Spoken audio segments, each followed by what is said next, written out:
রোহিঙ্গা জনগোষ্ঠী পৃথিবীর সবচেয়ে নির্যাতিত জনগোষ্ঠী। তাদের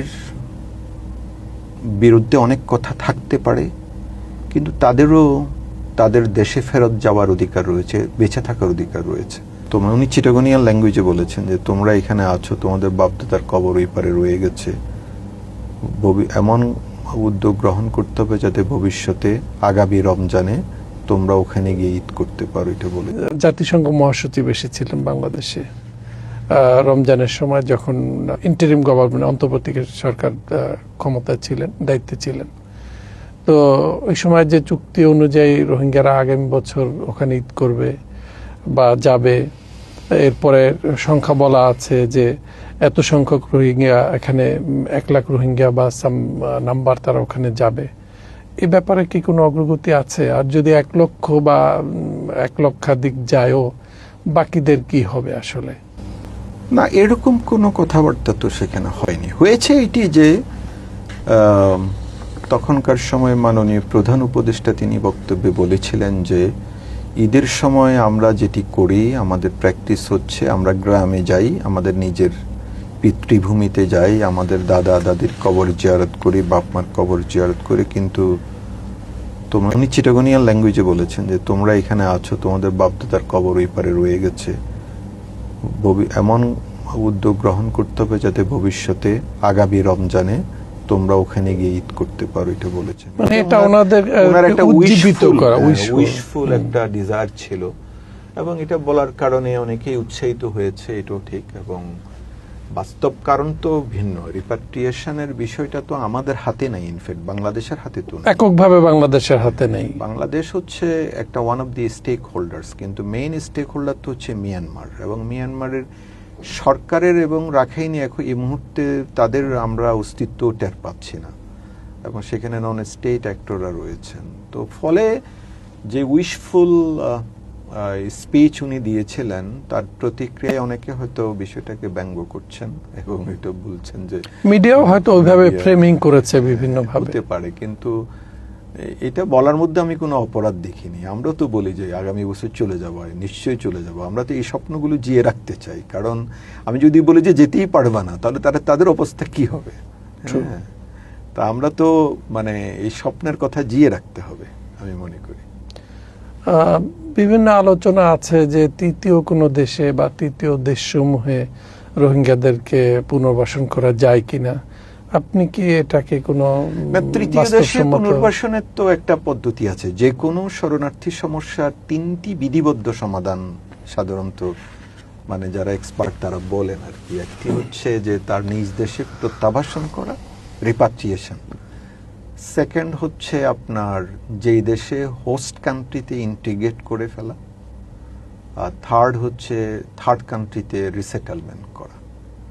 তো রোহিঙ্গাদের ক্ষেত্রে যেটি বাস্তবতা সেটি হচ্ছে যে এখানে যে জনসংখ্যা এবং যে জনসংখ্যার বৃদ্ধির হার, তাতে তৃতীয় দেশের রিসেটেলমেন্ট এটি একেবারেই একটি অসম্ভব ব্যাপার। আমরা গত প্রায় 5 বছর ধরে সরকার রিসেটেলমেন্ট বন্ধ করেছেন বিভিন্ন প্রতিক্রিয়ার কারণে, এবং গত 5 বছর ধরে এটি আবার চালু আছে। তাতে করে গত 5 বছরে আমরা দেখতে পেয়েছি আপনার বিভিন্ন দেশে মাত্র 7,000 লোক গিয়েছে, এবং সবচেয়ে বেশি রোহিঙ্গা গিয়েছে মার্কিন যুক্তরাষ্ট্রে। কিন্তু মানে আপনার 2 মাসে যে শিশু জন্মগ্রহণ করে এর কাছাকাছি আর কি। মার্কিন যুক্তরাষ্ট্রে আপনার এটা বন্ধ করে দেওয়া হয়েছে।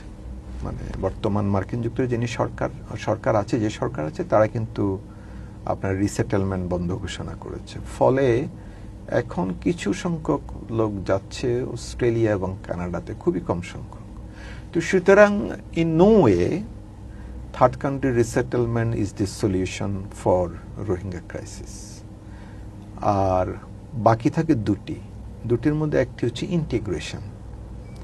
তো দেখুন, ইন্টিগ্রেশন বাংলাদেশ কিভাবে করবে? বাংলাদেশ একটি ছোট্ট দেশ, অর্থনৈতিকভাবে অত শক্তিশালী দেশ না, ভূমির বিবেচনায় তো জায়গা নেই আমাদের, পপুলেটেড 180 মিলিয়ন পিপল আর লিভিং।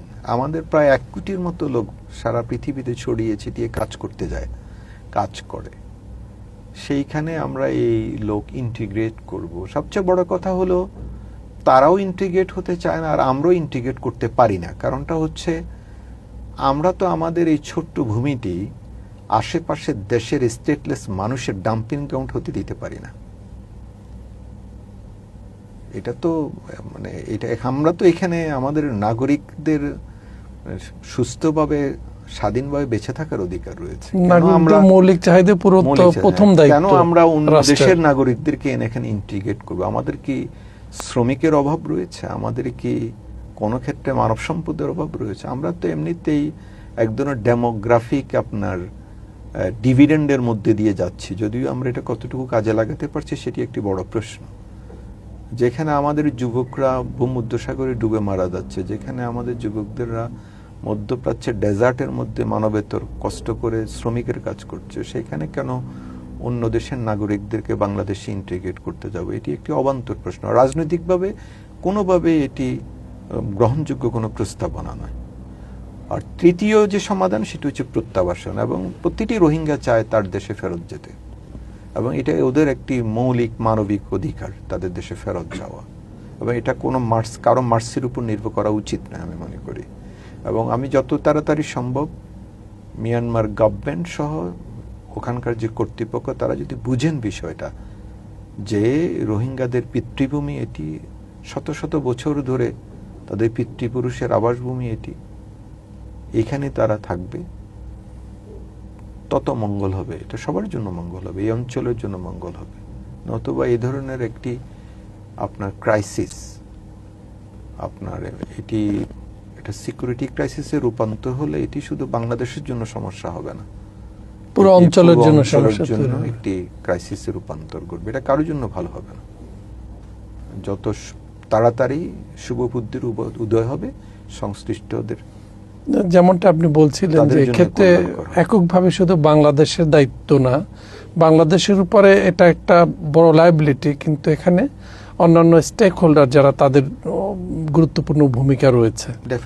আমাদের সরকার আশা করি এই বিষয়টি দেখছেন এবং দেখবেন, যত দ্রুত সম্ভব তারা তাদের দেশে ফেরত যেতে পারে।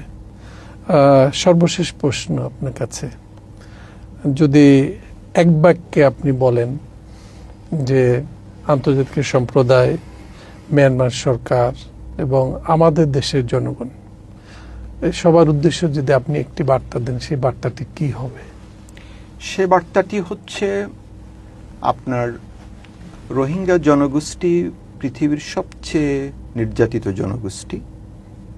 তাদের বিরুদ্ধে অনেক কথা থাকতে পারে, কিন্তু তাদেরও তাদের দেশে ফেরত যাওয়ার অধিকার রয়েছে, বেঁচে থাকার অধিকার রয়েছে। তো আমাদের বাংলাদেশ সরকারের যে উদ্দেশ্য হচ্ছে তাদেরকে তাদের দেশের সসম্মানে ফেরত যেতে দেয়া, ফেরত যাওয়ার ক্ষেত্রে প্রচেষ্টা চালানো এবং উৎসাহিত করা এবং বিভিন্ন স্টেক হোল্ডার সাথে কাজ করা। সেকেন্ড হচ্ছে যতদিন না তারা ফেরত যেতে পারছে ততদিন অন্তত ন্যূনতম মানবিক জীবনযাপন যারা তার করতে পারে সেজন্য বাংলাদেশের পাশে দাঁড়ানো সবার, এবং সেখানকার বাংলাদেশি কর্তৃপক্ষ যারা রয়েছে, যে সকল সংস্থা কাজ করছে তাদের পাশে দাঁড়ানো, যাতে এই যে 52% শিশু, 52% নারী, এই দুই জনগোষ্ঠী মিলে 78%, 100 জনের মধ্যে 78 জন শিশু এবং নারী, এই যে একটি ভালনারেবল কমিউনিটি, তাদের পাশে দাঁড়ানো সবারই কর্তব্য। আপনাকে অসংখ্য ধন্যবাদ আপনার মূল্যবান সময় দেওয়ার জন্য। আপনাকেও ধন্যবাদ আমাকে আমন্ত্রণ জানানোর জন্য। ভবিষ্যতে আবারও দেখা হবে ইনশাআল্লাহ।